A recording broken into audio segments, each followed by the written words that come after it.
আর আমরা মানব স্বর্গের দেবতার চাইতেও কিন্তু আমরা উঠতে মানব। স্বর্গের দেবতাকে তারাও দুটি হাত জোর করে গোবিন্দ কাছে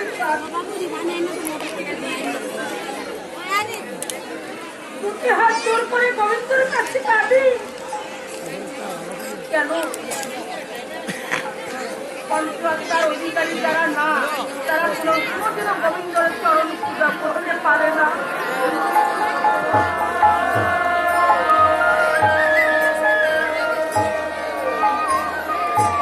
তাই দুটি হাত জোর করে কেঁদে কেঁদে বলে, ও দয়াল গোবিন্দ, একবার তুমি আমার ওই ধরা ধানের মাঝে পাঠাও। মানুষ যদি তুমি ওই ধরা ধানের মাঝে আমাকে মানব তুলে পাঠাও,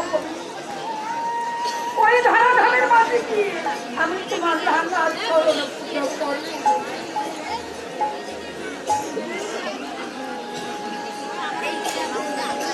তাই স্বর্গের দেবতা দিয়ে তারাও হাত জোর করে গোবিন্দর কাছে একবার ওই মানুষ তুলে পাঠাও।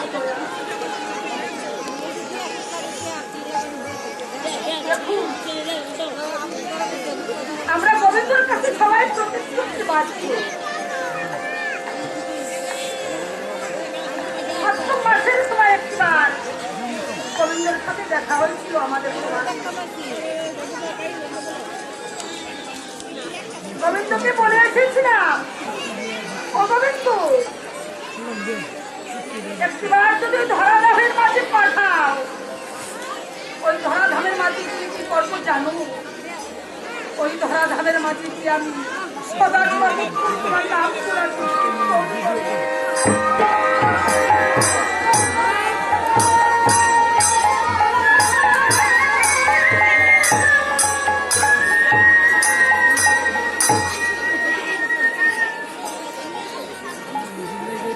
তাই এই ধরাধামের মাঝে আমরা যখন এই জগতের ভিতরে ভূমিষ্ঠ হওয়ার সাথে সাথে আমাদের দেবখানা মায়া ওই গোবিন্দ প্রতিশ্রুতির কথা যে আমাদের কারণ মনে থাকে না।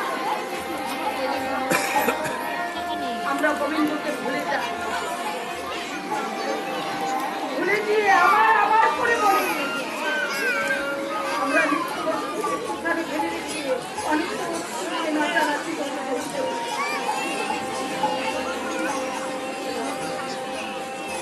তাই কবি আমার হাত দিয়ে গিয়েছিল,